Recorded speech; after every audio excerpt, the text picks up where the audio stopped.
Hello friends, आज जो topic पे हम बात करने जा रहे हैं वो है आइसोलेशन ट्रांसफार्मर। बड़ा ही कॉमन सा टॉपिक है। सब लोग इतना जानते हैं सिर्फ कि आइसोलेशन ट्रांसफार्मर में प्राइमरी और सेकेंडरी के टर्न्स बराबर रहते हैं, यानी कि ट्रांसफॉर्मेशन रेशियो जो है वो एक रहती है। तो क्या कोई ऐसा ट्रांसफार्मर जिसकी ट्रांसफॉर्मेशन रेशियो सिंगल है, वन है, तो क्या हम उसे आइसोलेशन ट्रांसफार्मर कह सकते हैं? नहीं। क्या फ़र्क है आइसोलेशन ट्रांसफार्मर और ये बनाया क्यों गया, इसका यूज़ कहाँ है? तो इसका यूज़ बहुत ज़्यादा है मेडिकल साइंसेस में।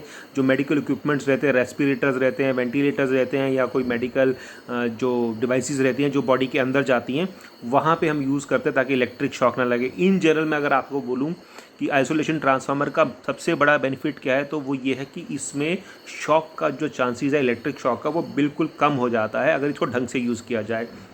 तो आइसोलेशन ट्रांसफार्मर में ऐसा क्या हो रहा है कि उसमें इलेक्ट्रिक शॉक नहीं लग रहा है? ये जानने से पहले आपको ये जानना पड़ेगा कि जो नॉर्मल ट्रांसफार्मर है, चाहे उसकी रेशो 1:1 ही है, यानी कि प्राइमरी सेकेंडरी के टर्न्स बराबर ही हैं, तो भी उसमें शॉक क्यों लग रहा है? तो आप इतना समझिए कि जो हमारे ट्रांसफार्मर होते हैं उसका जो सेकेंडरी साइड होता है, वो ट्रांसफार्मर जो है डिस्ट्रीब्यूशन ट्रांसफार्मर से हमें इनपुट आउटपुट मिल रहा है।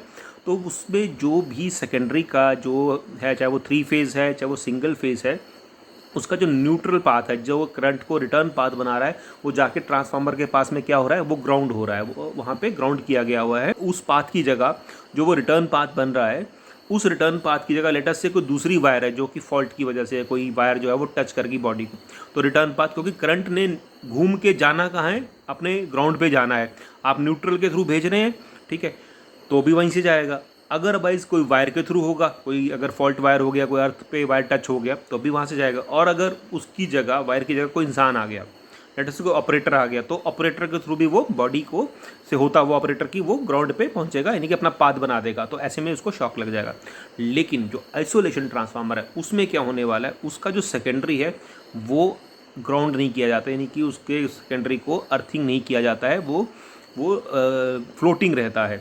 नॉर्मल ट्रांसफार्मर में आप वो कर नहीं सकते, क्योंकि अगर आप न्यूट्रल को फ्लोट रखेंगे तो उसमें जो वोल्टेज का फ्लक्चुएशन बहुत ज़्यादा बढ़ जाएगा, तो और उसमें पावर क्वालिटी का इशू आ जाता है।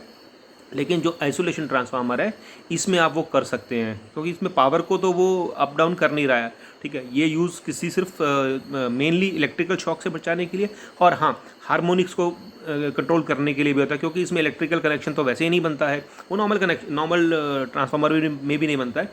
लेकिन इसमें जो है ये बहुत ही ज़्यादा इंडक्टिव रहता है, तो उस इंडक्टिव की वजह से क्या होगा कि हार्मोनिक्स को भी ये रोक देगा, हार्मोनिक्स को भी ये वो करेगा, अपोज करेगा, क्योंकि इंडक्टर जो है वो हार्मोनिक्स को या सडन चेंज ऑफ करंट को अपोज करता है, वो इंडक्टर का नेचर है।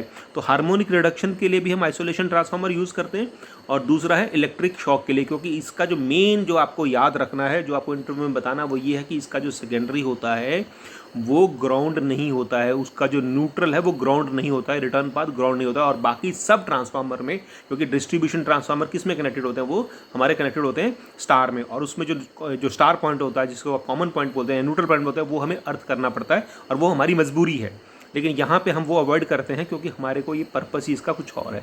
तो ये था आइसोलेशन ट्रांसफार्मर। कुछ पॉइंट्स रह गए होंगे तो आप कमेंट बॉक्स में जरूर लिखिए। Thank you, thanks for watching, keep learning and keep